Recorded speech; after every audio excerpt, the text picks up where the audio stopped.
Hi guys, welcome to my channel. My name is Denise. I'm a manifestation coach, and if you would like to book one-on-one coaching with me, there's a link in the description below. If you want to learn more about manifestation and law of assumption, please feel free to check out my other videos and subscribe to my channel. Today, we're going to talk about the talk. Should you have the talk? How do you have the talk? When do you have the talk? What do you say in the talk? Do you resist having the talk?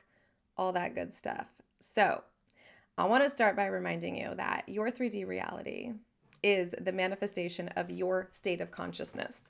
So, you really want to put all of your sort of efforts and attention and energy toward shifting the state of consciousness, which is done by way of your mental diet, your thoughts, the memories you're focused on, the future that you're imagining and putting attention on happening, right? Like your your imagination, your thoughts, your beliefs, your consciousness, what you do with your mind, your attention and your awareness is the tool for shifting your state of consciousness. So, if you're at a place where 3D is causing you to feel like you have to have the talk. Like if you're reacting, if you're talking, if you're saying the things, if you're asking the questions, if you're,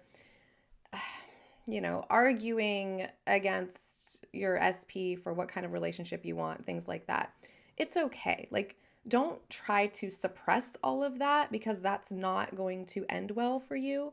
I suggest allowing, don't, ideally you get to a place where you're not doing that anymore, but it needs to come from a new state of consciousness. It needs to come from a new self-concept of you. Not it needs to, but that's the only way it will actually stick. That's the only way it will manifest for you that way and feel natural and normal, right? So like in other words, if you're at a state of consciousness or a self-concept, which I'm using those interchangeably as the same thing, where you are very reactionary to your 3D.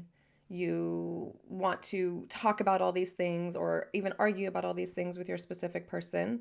That's it's going to be challenging for you to not do that while being in that state of consciousness. And if you just try to suppress and push down and no, I shouldn't have the talk, I'm not supposed to, I'm not allowed, I can't, it's going to explode.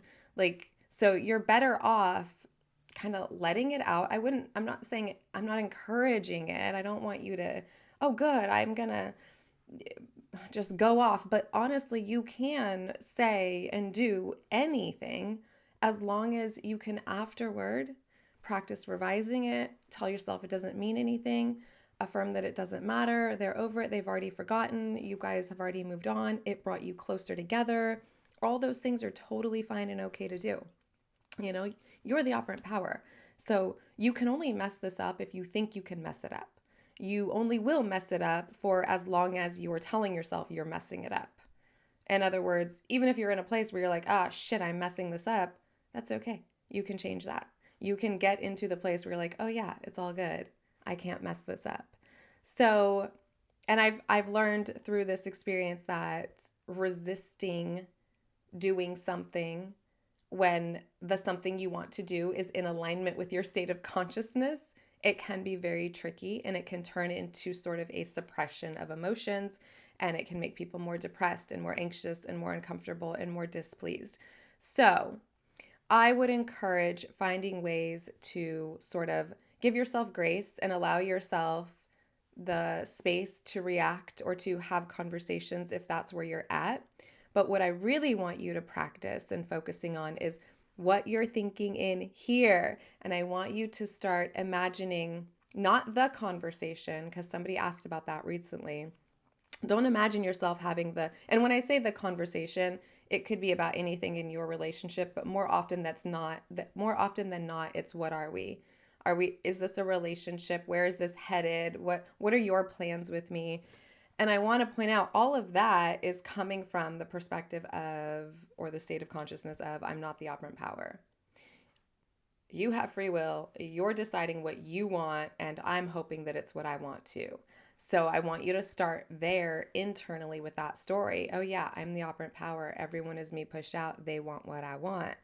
And, it rolls off the tongue very easily for me. But it may not roll off the tongue as easily for you, and that's okay. You keep practicing it. You keep practicing to think that way. How would I feel if I knew I was the operant power? How would I feel if I knew within every cell of my body that everyone is me pushed out and that I have nothing to worry about? Right? Like you practice starting to think from that. What would it be like? What would I see? What would I hear? What would be different? That's a really good one. What would be different? Um, but focusing on that and like giving yourself the talk in your head, which is not the talk that, you know, in your head you don't imagine you saying, "Are we in a relationship?" And they're like, "Yes, of course we are." Because that's just further reinforcing that state of consciousness of like, I'm hoping you're giving me what I want. And even though they're reciprocating with what you want to hear, I want you to start practicing having conversations, imagining scenes, messages, anything that indicates that you're already in the nature of that relationship where you don't need to have the talk because everything that they're saying and doing is reinforcing that you're good. Like you're already knowing that you're in a committed relationship with this person. You know they're yours. Just like you know if you own a car, right? Your car, it's yours. It's mine. I don't question if somebody's going to come take my car or if my car is going to leave because it wants something better, right? And I get it. It's a car, it's an inanimate object, but at the end of the day, it's all the same. It's all made up of the same shit. It's all just energy vibrating at certain frequencies, some much slower, some much faster. So, but that's the feeling that I want you to start practicing internally, not having this conversation where, you know, in imagination you're saying, like I said, are we in a relationship? And they're like, yes, of course, baby, I love you so much. All that's great, but I want you to have imagine like conversations where, you know, they're just saying things like, um, if you know, I don't know, I don't know how y'all's people talk, but like, you know, you're my woman, right? Or you know, you're my man, right? Or like, you know, I'm yours and you're mine. Or I'm so happy that we're together and I'm so happy that we're committed.